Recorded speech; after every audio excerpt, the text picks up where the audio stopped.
Mais je vais vous dire une chose. Si vous avez lu le livre... Je l'ai lu. Mais c'est pour ça que je vais vous reprendre sur un point précis.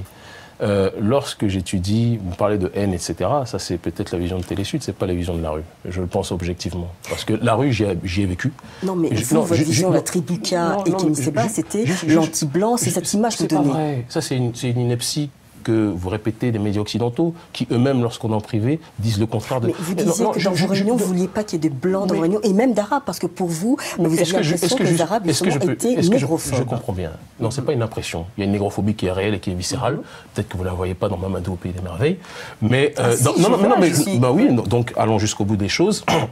Quand il y a une réunion de famille, moi, je suis père de famille. Peut-être que vous invitez tous les voisins, et chacun sa famille, et chacun sa maison. Moi, dans ma famille, parce que je suis un petit peu anti-mondialiste, qui est visiblement le contraire de vous, et l'histoire dira qui avait raison, qui avait tort. Je pense avoir un temps d'avance dessus.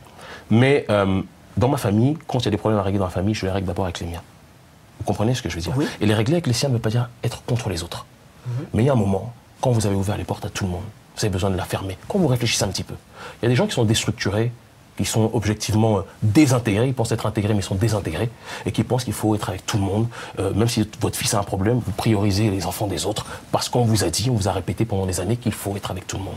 Moi je pars du principe, et la preuve, la meilleure des réponses c'est aujourd'hui, c'est que ce discours que je tiens depuis des années, ça fait qu'aujourd'hui il y a des Blancs, des Arabes, aux côtés des Noirs, qui viennent dans des rassemblements massifs où il y a 400, 500 personnes.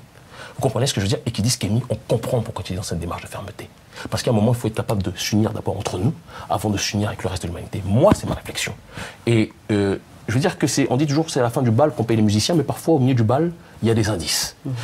Et par rapport à l'écho qu'on a dans la rue, vous parliez tout à l'heure du fait qu'on prône la haine, etc., des clichés tellement caricaturaux que je ne vais même pas prendre la peine de me baisser, je risquerais de me faire mal au dos par rapport à ce que vous êtes en train d'énoncer. Non, je vous le dis sincèrement, c'est trop bas. Mais la haine dont vous parlez, que TF1 a dit avant vous, et visiblement vous le répétez gratuitement, vous savez, dans les faits, en effet, Attribuca était une structure qui était dans une logique de provocation, de démarcation.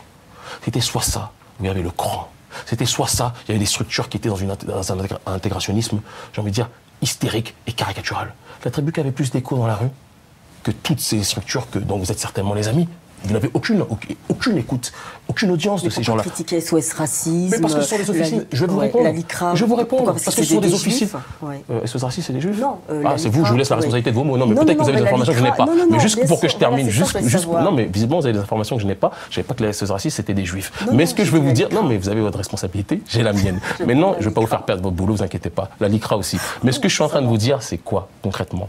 C'est qu'il y a des officines qui ont été créées pour pousser les Noirs à être dans une démarche d'intégration, mais avec, j'ai envie de dire, un paternalisme excessif qui est au-dessus de nous. Nous, on a le droit d'être dans une démarche d'autodétermination et non pas d'être déterminés par autrui.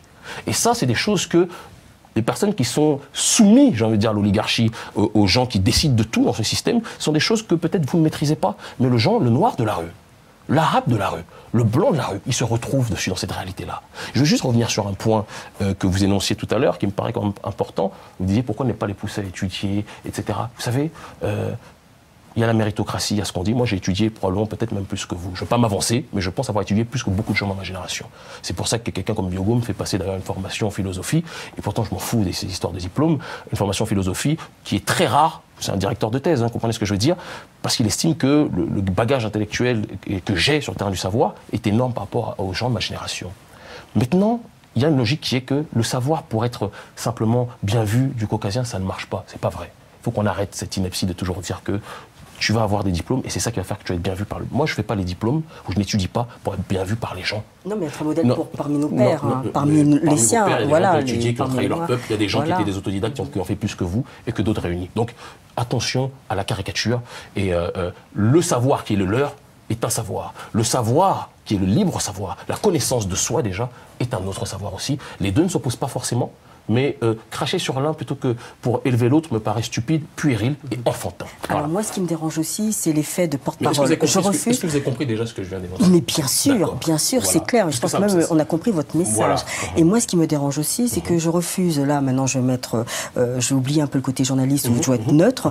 Ce que je refuse, c'est l'idée qu'il y ait un leader noir qui pense, voilà, être mon leader. Il est hors de question, voilà. Moi, je pense que qui dit que vous avez raison et moi j'ai tort et moi pourquoi j'ai raison et vous avez tort. Déjà de 1, je vais vous dire une chose. l'histoire va juger. Et je pense, sans trop me tromper, que je serai en avance sur vous sur ce terrain-là. Mais moi, je n'ai pas envie d'être votre leader. Vous me paraissez sympathique. Sur certains points, vous me paraissez peut-être has-been, mais je vous respecte quand même. Ah, y a pas de souci, il n'y a pas de souci. Ouais. Et je vous le dis avec affection. Vous me paraissez dans Mamadou au pays des merveilles, mais il n'en demeure pas moins que vous êtes ma sœur. Mais je n'ai pas envie d'être votre leader. Comme je n'ai pas envie d'être le porte-parole de Vincent McDoom. Comme je n'ai pas envie d'être le porte-parole de votre collègue Magloire. Ce sont mes frères. Comme vous êtes ma sœur, mais on n'est pas dans le même paradigme.